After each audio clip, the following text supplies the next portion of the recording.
அம்மா உணவகம் அம்மா உணவகம் அம்மா உணவகம் எங்கேயும் சரியா செயல்படல. அதற்கான எந்த விதமான பெயரையும் மாற்றாமல் புரட்சி தலைவி அம்மா அவர்களுடைய பெயரிலேயே அந்த திட்டத்தை நிதியை ஒதுக்கி இன்றைக்கு எந்த இடத்திலையும் ஆதாரம் இருக்கா இல்லையான்னு அதிமுக உறுப்பினர்கிட்ட கேட்டு பாருங்க. ஆனால் கடந்த திமுக ஆட்சியில் நான் பல முறை பேசும்போது சொல்லியிருக்கிறேன், திமுக ஆட்சியில் அவங்க அம்மா உணவகத்தை சரியா பண்ணலைங்கிறது நான் ரெக்கார்டு பண்ணியிருக்கிறேன். அது மட்டும் இல்ல, எல்லா இடத்திலும் அவர்கள் ஆரம்பித்தது முழுமையாக அம்மா உணவகத்தை அன்றைக்கு நம்முடைய முன்னாள் முதலமைச்சர் அவர்கள் நடத்த சொல்லிதான் உத்தரவு இருந்தார். மாண்புமிகு பேரவைத் தலைவர்களே, எங்களுடைய முதலமைச்சருடைய ஆட்சியில் நல்ல திட்டங்களை, அது திமுகவோ அதிமுகவோ ஆட்சியில் ஏற்படுத்த திட்டங்களை, நல்ல திட்டங்களை வரவேற்று அதை அப்டேட் செஞ்சிட்டு இருக்கார். நம்பர் 1 வந்த உடனே அதுக்கு ஒரு சிறந்த எடுத்துக்காட்டு அம்மா உணவகம். அம்மா உணவகம் அம்மா உணவகம் எங்கேயும் சரியா செயல்படல. அதற்கான எந்த விதமான பெயரையும் மாற்றாமல் புரட்சி தலைவி அம்மா அவர்களுடைய பெயரிலேயே அந்த திட்டத்தை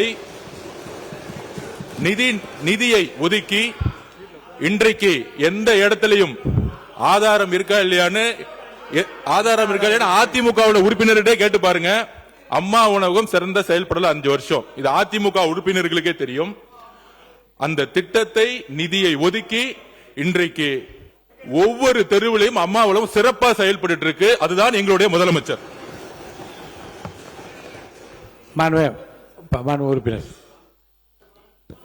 மாண்பு பேரவைத் தலைவர் அவர்களே, அம்மா உணவகம் என்பது அவங்களுடைய ஆட்சியிலே, அதிமுக ஆட்சியிலே அவர்கள் கொண்டு வந்தது.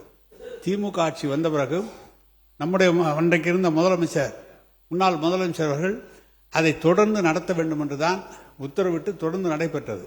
அதில் பணியாற்றுகிறவர் அனைத்து பேருமே தற்காலிக பணியாளர்களாக தான் இருந்தார்கள். அவர்கள் போட்ட பணியாளர்களை கூட நீக்கவில்லை. அதிமுக ஆட்சியில் யார் பணியாளர்கள் நியமிக்கப்பட்டார்களோ அதே பணியாளர்களை வைத்து அதே போலதான் நடைபெற்றது. இன்றைக்கும் சொல்கிறேன், அவர்களும் சரி, நாங்களும் சரி, நீங்களும் சரி, அதற்காக நிதியை நீங்க அரசாங்கத்திலிருந்து தரவில்லை. ஒவ்வொரு நகராட்சியிலும் அந்த நிதியை பயன்படுத்திக் கொள்ள வேண்டும் என்று அப்படித்தான் பயன்படுத்திக் கொண்டு வருகிறது. நீங்கள் சொல்வது போல அதெல்லாம் எல்லா இடத்திலும் அவர்கள் ஆரம்பித்தது முழுமையாக அம்மா உணவகத்தை அன்றைக்கு நம்முடைய முன்னாள் முதலமைச்சர் அவர்கள் நடத்த சொல்லிதான் உத்தரவு இருந்தார். ஏன் இந்த விளக்கத்தை சொல்கிறேன் என்றால், துறையினுடைய அமைச்சர் என்ற காரணத்தால் இந்த விளக்கத்தை சொல்கிறேன். உறுப்பினர் வேலுமணி அவர்கள். மாண்புமிகு பேரவைத் தலைவர் அவர்களே, அம்மா உணவகம் என்பது புரட்சித் தலைவி அம்மா அவர்கள் கொண்டு வந்த அற்புதமான திட்டம். அதை பார்த்து மற்ற மாநிலங்கள், மற்ற நாடுகள் அதை ஃபாலோ பண்ணாங்க. ஆனால் கடந்த திமுக ஆட்சியில் நான் பல முறை பேசும்போது சொல்லியிருக்கிறேன், திமுக ஆட்சியில் அவங்க அம்மா உணவகத்தை சரியா பண்ணலைங்கிறது நான் ரெக்கார்டு பண்ணியிருக்கிறேன். அது மட்டும் இல்ல, நிதி ஒதுக்கலைன்னு சொல்லி போட்டு முன்னாள் அமைச்சர் அண்ணன் சொன்னாங்க. நிதி யாருமே ஒதுக்கன்ட்டு அதிமுக ஆட்சியில் 2018 எங்களுடைய முதலமைச்சர் அவர் அண்ணன் இருக்கும்போது 100 கோடி ரூபாய் தனியாக நிதி ஒதுக்கி இருக்கு. அதுக்கு தனியா நிதி ஒதுக்கி இருக்குது. அரசு அந்த நிதியை மாநகராட்சி கொடுத்திருக்காங்க. ஆகவே இன்னைக்கு இல்ல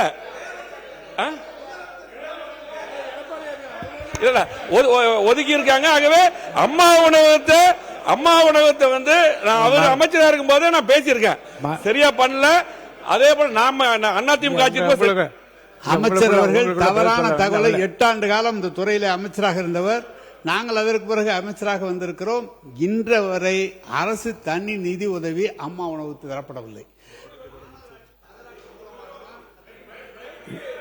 மாண்புமிகு பேரவைத் தலைவர்களே, உண்மை மக்களுக்கு தெரியும். கடந்த ஆட்சியில் அம்மா உணவகம் பெயரளவுக்கு பேப்பர்ல தான் இருந்துச்சு. எங்களுடைய முதலமைச்சர் வெற்றி பெற்ற பிறகு அதை சிறந்த முறையில் செயல்படுத்திக் கொண்டிருக்கார். இது அதிமுக உறுப்பினர்களுக்கும் தெரியும். நீங்க சொல்லி முடிங்க. பொதுவாக பேரளவில் இருந்தது மாண்பு அமைச்சர் அவர்கள் சொல்லக்கூடாது.